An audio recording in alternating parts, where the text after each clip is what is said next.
3절에서 7절까지 보시겠습니다. 3절로 7절입니다.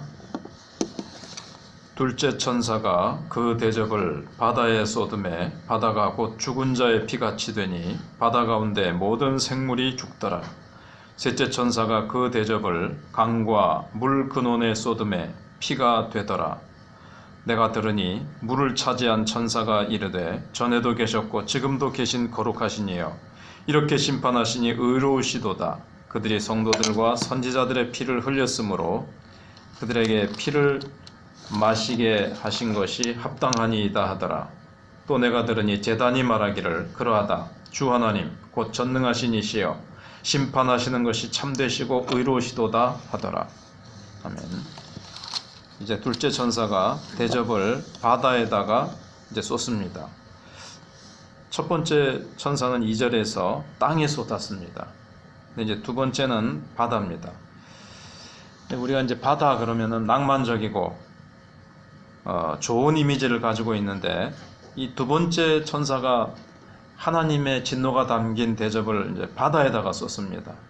여기에서 바다가 갖는 의미는 우리가 생각하는 그 좋은 이미지의 그 바다하고 차이가 있습니다. 성경에서는 여기 17장 1절에 또 보시면 일곱 대접을 가진 일곱 천사 중 하나가 와서 내게 말하여 이르되 이리로 오라. 많은 물 위에 앉은 큰 음녀가 받을 심판.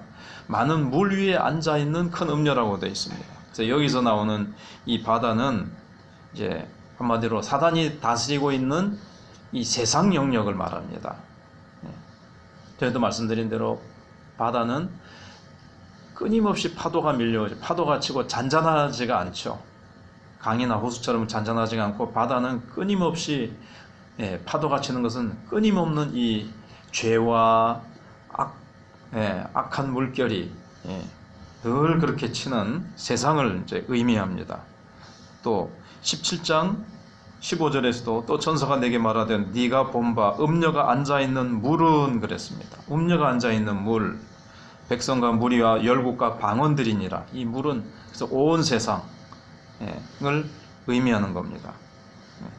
하나님의 통치가 아니라 사탄의 통치와 사탄이 만들어 놓은 이 세상 어떤 원리와 기초 아래 있는 모든 삶의 영역을 말하는 거죠. 물리적인 이 세상을 말하는 것이 아니라 사탄의 휘하에 있는 이 하나님을 거스리고 하나님이 기뻐하시지 않는 어떤 이 삶의 영역을 바다라고 얘기합니다. 그러니까 이 세상 나라죠.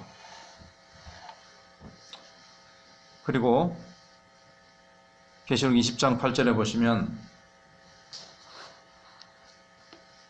나와서 땅의 사방 백성 곧 곡과 마곡을 미혹하고 모아 싸움을 붙이리니 그 수가 바다의 모래 같으리라. 이런 말씀이 있고 또 우리가 12장 17절에서 본 것처럼 용이 여자에게 분노하여 이제 막 싸움을 하려고 할 때 바다 모래 위에 섰더라 이렇게 되어 있습니다. 바다 모래 위에. 그러니까 지금 어디에서 나왔겠습니까? 그 세력이 바다 모래 위에 탁 서 있다는 것은 지금 무슨 상륙작전 할 때도 보면은 모래 위에 탁 누가 나타났다는 것은 바다를 통과해서 바다에서 나왔다는 말이죠.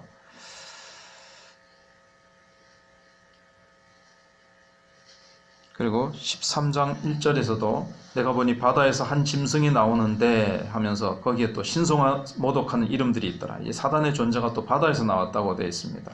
그러니까 지금 결론적으로 지금 바다에다가 이 사탄이 다스리고 있는 악한 영역을 향해서 진노의 잔을 두 번째 대접을 쏟고 있는 겁니다. 그래서 하나님의 이제 마지막 진노가 이 대접인데 이 두 번째 대접은 바로 이제 바다에다가 쏟고 있습니다. 그럼 이제 세 번째 대접은 어디에다가 쏟는가 하면 물 근원에다가 쏟는다 그러죠. 4절에 물 근원, 강과 물 근원. 뭐 물 근원은 샘이라든가 강이 흘러서 이제 바다를 이루지 않습니까? 바다에다가 쏟을 뿐만 아니라 바다를 형성하는 물 근원, 아예 그냥 그 바다를 만들어내는 그 근원부터 하나님께서 탁 봉쇄시키시는 것을 보게 되어집니다. 그래서 더 바다보다도 더 세부적이고 더 깊은 근원을 하나님께서 철저하게 심판하시고 봉쇄해 버리시는 것을 보게 되어집니다. 그러면 이것이 왜 그렇게 됐느냐가 이제 나타나죠. 5절에 내가 들으니 물을 차지한 천사가 이르되 전에도 계셨고 지금도 계신 거룩하시니 이렇게 심판하시니 의로우시도다 그랬습니다. 왜냐하면 그들이 성도들과 선지자들의 피를 흘렸으므로 그들에게 피를 마시게 하신 것이 합당하니이다 그랬습니다. 근데 요한계시록 16장 7절에 여기 또 7절에 보니까 내가 들으니 제단이 말하기를, 제단은 물건인데 마치 의인화해서 사람인 것처럼 말을 합니다. 그러하다 주 하나님 곧 전능하신 이시여 심판하시는 것이 참되시고 의로우시도다. 왜 이런 표현을 썼습니까? 앞에 계시록 6장 9절 10절에서 제단 밑에 그 박해를 받아서 순교한 영혼들이, 근데 그때 말씀드리기를 좀 더 확대해서 꼭 순교한 사람들뿐만 아니라 그리스도를 위해서 고난받은 모든 성도들을 의미한다 그랬습니다. 그 성도들이 제단 아래에서 뭘 했죠? 대주제여 땅에 거하는 자들을 심판하여 우리 피를 갚아주지 아니하시기를 어느 때까지 하시리여 하나이까? 이렇게 막 외쳤습니다. 그 부르짖음에 어떻게 대답을 하시는가 하면 각각 그들에게 흰 두루마기를 주시며 이르시다. 아직 잠시 동안 쉬되 그들의 동무종들과 형제들도 자기처럼 죽임을 당하여 그 수가 차기까지 하라 하시더라. 아직 유보된 시간이 있다는 겁니다. 너희들의 고통과 억울함과 눈물과 한숨과 절망과 절규를 잘 안다. 그러나 아직은 하나님의 시간이 좀 필요하다. 이렇게 이제 말씀하십니다. 그리고 오늘 본문으로 돌아와서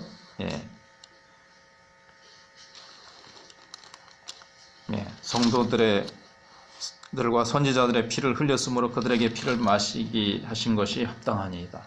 그때 부르짖음에 시간이 조금 남아있다 말씀하셨는데 그것이 이제 지금 여기 16장에 여기 와서 이제 갚으시는 거죠. 하나님께서 공의를 시행하시는 것을 보게 됩니다. 그래서 하나님의 시간표 속에서는 우리가 인간편에서 볼 때는 왜 이렇게 억울함을 하나님이 빨리 갚아주시지 않으시고 그러시는가 싶어도 하나님의 시간표 속에서는 반드시 하나님은 공의를 이루시고 교회를, 성도를 힘들게 했던 세력에 대해서, 이 악한 세력에 대해서 하나님께서는 반드시 심판하시고 하나님께서는 반드시 공의를 이루시는 것을 보게 되어집니다. 그래서 그리스도인들은 이 부당하고 모순이 가득한 불만스러운 세상에서 하나님의 원칙과 하나님의 증거의 말씀을 붙들고 계속 손해와 아픔과 어려움과 희생이 있어도 근데 그게 이제 정상이에요. 예수님께서도 죄악 많고 모순 많은 이 땅에서 고난 받으시고 그래서 우리는 끝까지 그래도 십자가를 붙들고 손해보고 억울하고 고난을 받을 수밖에 없는 이 세상 속에서도 우리가 참고 견디며 우리가 원수를 갚으면 안 됩니다. 이것은 하나님의 몫입니다. 그래서 하나님이 원수를 갚으실 것을 믿고 붙들고 하나님께 다 맡겨야 되는 거죠. 우리가 잘 아는 대로 로마서 12장 19절에 있는 대로 원수 갚는 것이 내게 있으니 내가 갚으리라고 주께서 말씀하시니라 그랬습니다. 그래서 내 사랑하는 자라 너희가 친히 원수를 갚지 말고 하나님의 진노하심에 맡기라 그랬습니다. 그래서 부당하고 모순이 가득한 이 땅 위에서 우리가 예수 믿는 것 때문에 손해가 있고 억울하고 힘들고 고통스러워도 하나님께 모든 것을 맡기고 십자가 붙들고 하나님의 손에 모든 것을 맡긴 채 그들을 위해서 기도하고 그들의 머리 위에 우리가 숯불을 쌓아 놓을 때 주님께서 주님의 때에 분명히 하나님의 카이로스 시간에 분명히 갚아주신다는 것을 우리가 믿고 우리는 인내하며 그렇게 또 원수를 위해서 기도하고 우리는 하나님의 손길을 바라보면서 하나님의 공의는 반드시 역사 속에 시행된다는 것을 기억하고 십자가 붙들고 인내하며 나가는 우리가 되어야 되겠습니다.